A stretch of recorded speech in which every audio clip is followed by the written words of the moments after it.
I haven't found any research or all the mahi that I've done where our men have actually used victim, survivor. They just don't, you know, and so I often think about how those labels can actually impede on our bros coming. That's why I tend to use the word bros more so than victims or survivors, right? To find a way forward, because so for many of our tana to actually say that they were a victim can actually be really upsetting, because what does it imply? You're weak, you haven't come, you know. So I found some of the language we use in our sector can be quite destructive, and often comes from that feminist space at the beginning, which served its purpose to allow a space to be heard around sexual violence and rape and violence and all that other stuff. But then it's along the way, it's kind of then just been considered pono, and that everything, and that this is the way that it's always been. Was I think actually there needs to be an evaluation, you know, an evaluation done to actually look at what does sexual violence look like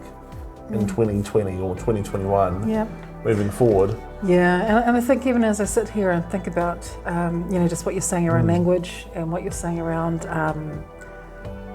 stereotypical language, like victim and survivors, I think that, you know, absolutely those things or those labels served its purpose, and they continue to do some great things for a whole lot of people. Within that, though, there has to be some recognition that there are new people who have different ideas that are coming along. But also we're at a time where more people who have experienced sexual violence are also developing their own voice around them being able to kind of label themselves as they see fit.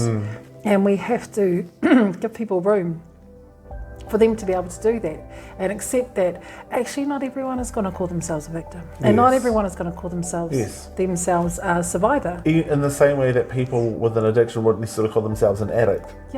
Or someone with mental health wouldn't say that they're mentally ill. You know what I mean? There's different language that's been formulated, and I feel like this space is overdue.